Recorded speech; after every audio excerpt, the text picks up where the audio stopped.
How is it going everybody? Mr. Android here. Welcome back to a brand new video on this channel. Here we have got two Android phones with us and one of them is actually the brand new upcoming flagship Vivo X300 Pro. Though it will be launching next month, we have already got the Chinese variant with us, and what makes it unique from other Vivo phones is that this particular device is running the OriginOS 6 Chinese ROM.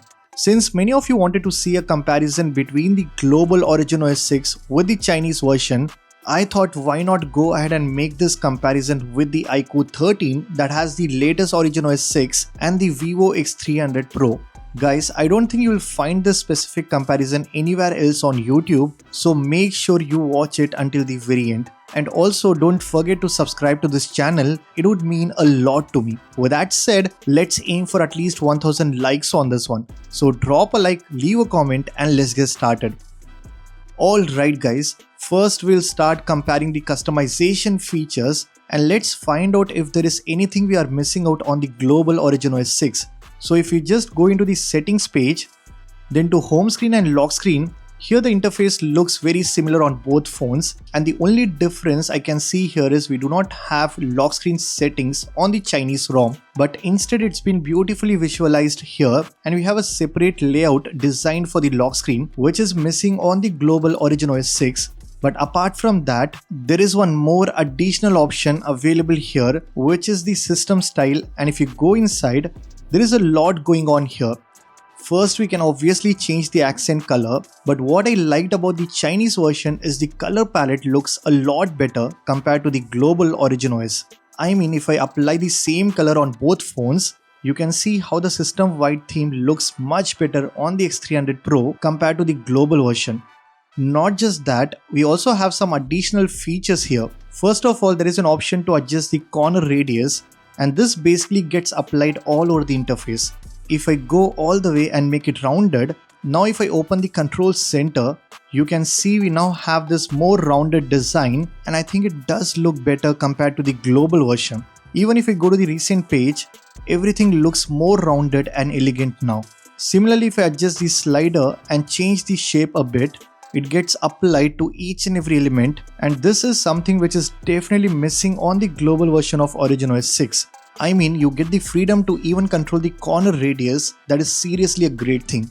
Coming back to the control center, if I tap on edit and go inside the settings, here we can choose between two different layouts on both phones. But if I just scroll all the way down, here I get this themes option which is not present on the global OriginOS 6.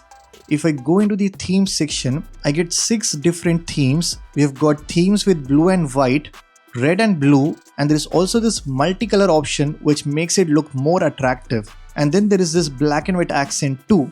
So depending on your mood, you can choose different themes on the Chinese OriginOS 6.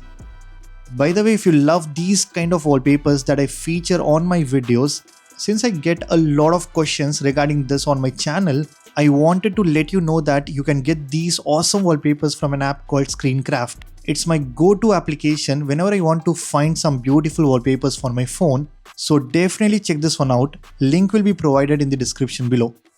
Next, let's talk about some more customization features.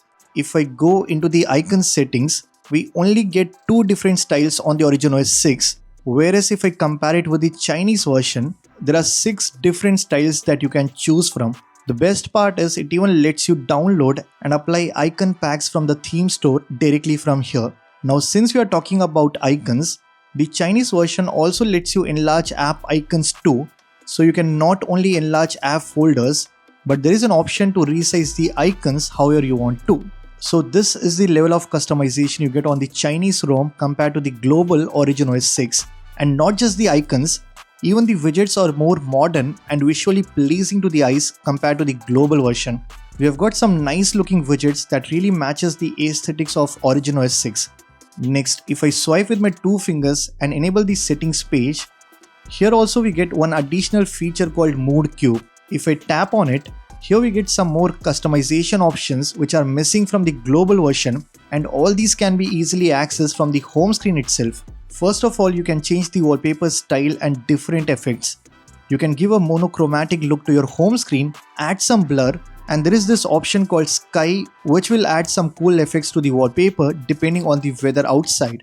Next, we get the option to further customize the icon.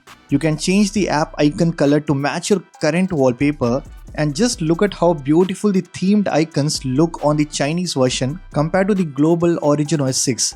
I think it definitely looks way better, and the best part is you can see all the changes in real time.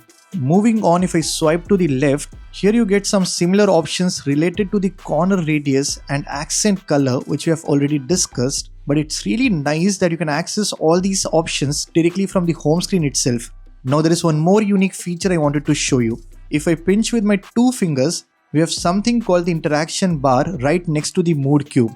When you click on it, it lets you configure gestures on all 4 sides directly from here. For example, if I simply tap on the right side, by default it is set as back gesture, but I can configure that to open the media player.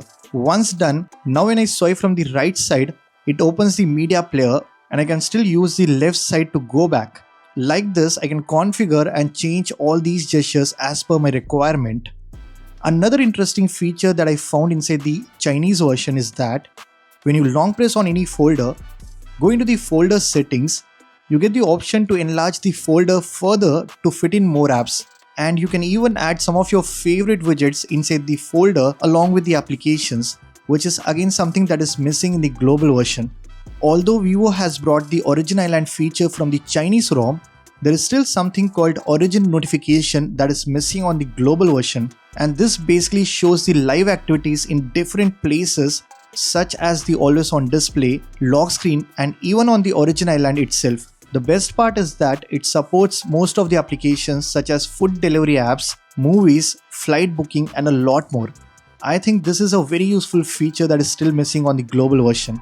Lastly, if we compare the animations, no doubt Vivo has improved the animations, and now the OriginOS 6 looks a lot smoother and fluid compared to the previous FunTouchOS 15.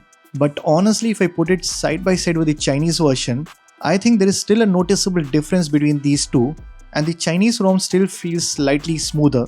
It definitely gives you a more fluid and polished experience compared to the global OriginOS 6. I think the Chinese version is very close to the ColorOS 16 in terms of smoothness and animations. But if you're coming from FunTouchOS 15, then you're gonna love the smooth experience on the global OriginOS 6. And most of you will not be comparing side by side with the Chinese ROM, so you won't notice any difference at all. Guys, overall I really appreciate Vivo for bringing so many features to the global audience. I mean, the lock screen customizations are as good as the Chinese OriginOS 6, and they've also worked really hard on the animations part. But apart from that, I still believe the Chinese ROM has a lot to offer, especially in terms of home screen customizations. I just hope Vivo brings some of these features to the global version really soon, maybe with the upcoming updates. Now let me know in the comments section if you're really happy with how the global OriginOS 6 looks right now, or if you want Vivo to bring some of these additional features as well. And if you guys like this video, then be sure to hit that like button, subscribe to this channel if you haven't already. I'm Mr. Android, and I'll see you guys in the next one.